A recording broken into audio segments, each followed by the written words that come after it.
ইরানের গুরুত্বপূর্ণ ৩টি পারমাণবিক স্থাপনা ফোর্দো, নাতাঞ্জ ও ইস্পাহানে শক্তিশালী বোমা নিক্ষেপ করেছে যুক্তরাষ্ট্র। বোমার পর তাৎক্ষণিক বক্তব্যে ট্রাম্প বলেছেন, ফোর্দো শেষ। বাকি দুটির অবস্থা অবশ্য এখনও জানানো হয়নি। তবে ইরান বলছে, ফোর্দো থেকে গুরুত্বপূর্ণ পারমাণবিক সরঞ্জাম ও উপকরণ আগেই সরিয়ে নেওয়া হয়েছিল, আর এমন কোনো ক্ষতি হয়নি যে সেটি সারানো সম্ভব নয়। ইরানের পার্লামেন্টের স্পিকার মোহাম্মদ বাঘের গালিবাফের উপদেষ্টা মাহদি মোহাম্মদী বলেছেন, ইরান ফোর্দোতে মার্কিন হামলার আশঙ্কা করছিল, এ কারণে তারা আগেই গুরুত্বপূর্ণ উপকরণ সরিয়ে নিয়েছে।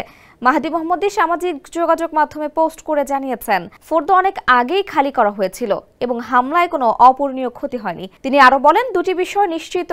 প্রথমত, জ্ঞানকে বোমা মেরে ধ্বংস করা যায় না, এবং দ্বিতীয়ত, জুয়ারি এবার হারবে। ওয়ালটন আবারো মিলিয়নিয়ার অফারে ওয়ালটন ফ্রিজ কিনে আপনিও হয়ে যেতে পারেন মিলিয়নিয়ার। এর আগে গতকাল যুক্তরাষ্ট্র ভিত্তিক প্রতিরক্ষা think tank institute for the study of war ISW এবং ক্রিটিক্যাল থ্রেটস প্রজেক্ট CTP সংঘাতের সর্বশেষ যৌথ মূল্যায়নে বলেছিল, ইসলামিক রেভলিউশনারি গার্ড কর্পস IRGCর একজন সিনিয়র কমান্ডার বলছেন, পারমাণবিক উপকরণ ধ্বংসের হাত থেকে রক্ষা করতে সুরক্ষিত স্থানে সরিয়ে নেওয়া হয়েছে।